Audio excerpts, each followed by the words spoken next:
convicted. I caught up with Arkansas's junior Senator Tom Cotton late Thursday from Washington, D.C. to discuss this and more. Let's talk a little bit about probably what's been the most talked about story of the week in politics, and that is Donald Trump's remarks about Muslims.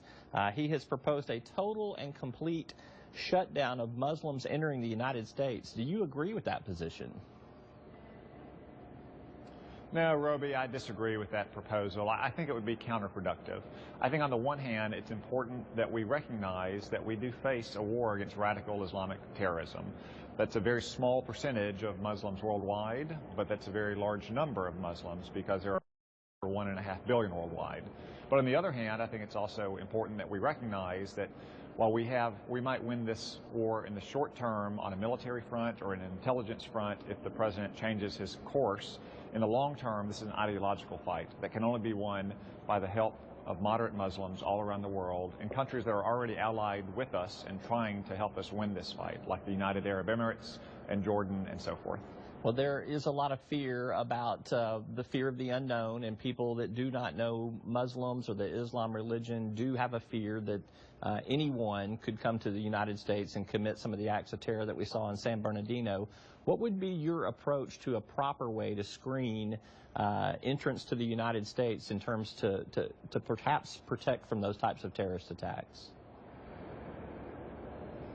Well, Roby, we do need to examine the way that we screen for visa or refugee programs. For instance, the visa waiver program is an important program that promotes tourism to the United States, to places like the Buffalo National River or the Clinton Library or the Hot Springs. About 36 to 38 countries benefit from that.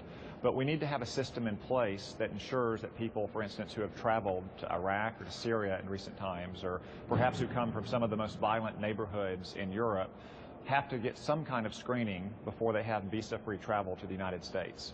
The shooting in California involved a woman who came here on a fiancé visa. Perhaps we need to look at screening fiancé visas more carefully. And then, of course, the refugee policy from Syria.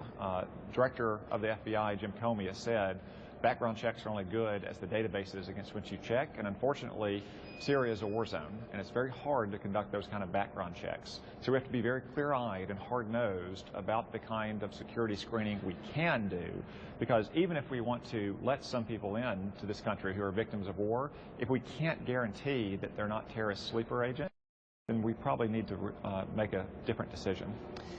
One of the other things that has come from San Bernardino is another call for gun control. This is an age-old debate in Congress. There seems to be a stalemate up there.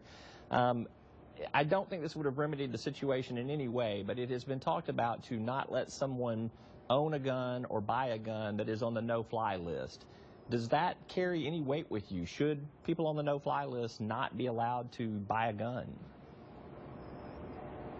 Well, Roby, I was very disappointed with the president's speech last weekend. He's a wartime president, but he doesn't seem to recognize it. He spent more time on ineffective gun control than recognizing the failures of his own counterterrorism policy. You're right that none of the proposals the president has made would have stopped the attacks in California. In fact, the kind of weapons that Farouk and Malik used in San Bernardino were already banned under California law. It just reinforces the very common sense point that terrorists, just like criminals, don't go into Walmart to get their weapons. They find them through the black market, on the street. They use straw purchasers. Moreover, I think the president is being somewhat demagogic about the no-fly list or the terror watch list.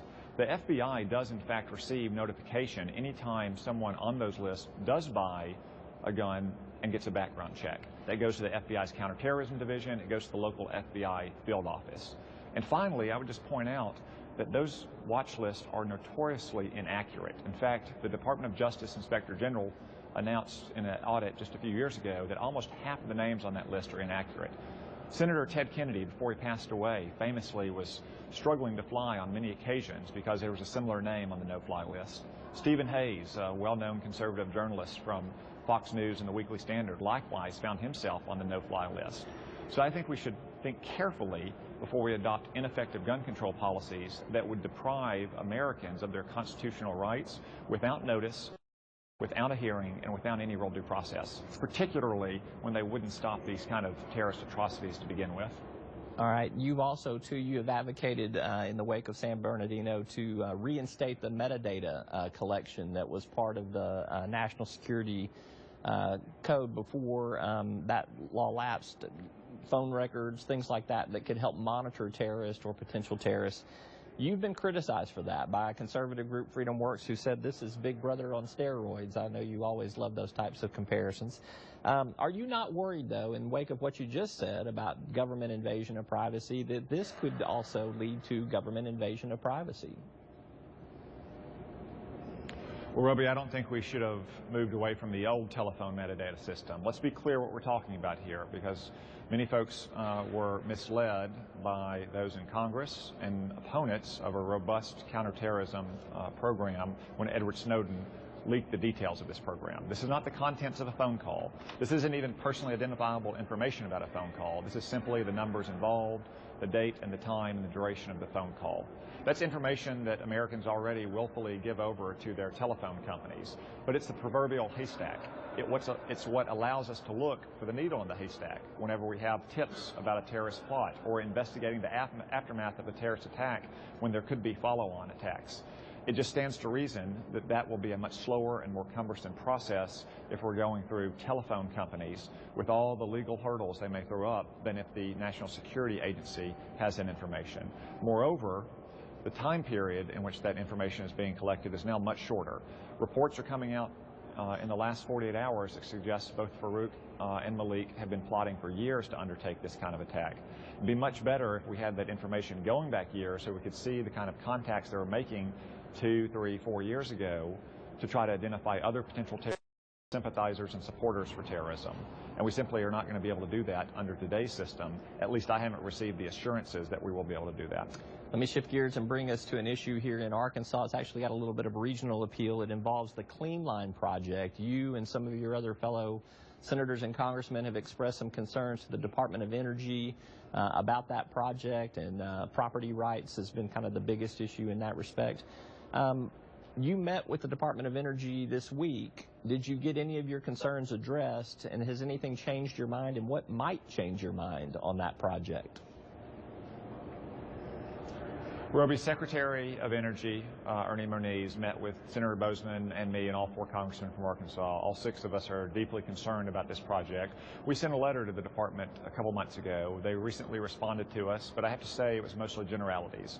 Secretary Moniz did discuss in more detail today some of the answers to the questions that we had, not only about the infringement on property rights that private property owners in Arkansas might have to bear, while federal land doesn't bear any of those infringements, but also about the commercial viability of the project, as well as what would happen if the project went bankrupt.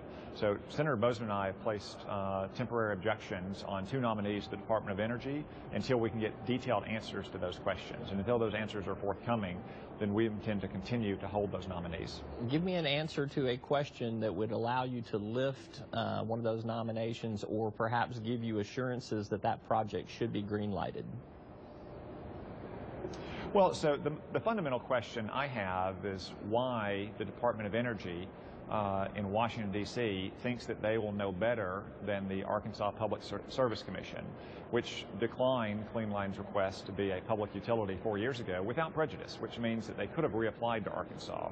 I think Arkansans, both at the local level and the state level, know a little bit better about what should and should not be a public utility in Arkansas than the Washington, D.C. bureaucrat in the Department of Energy does.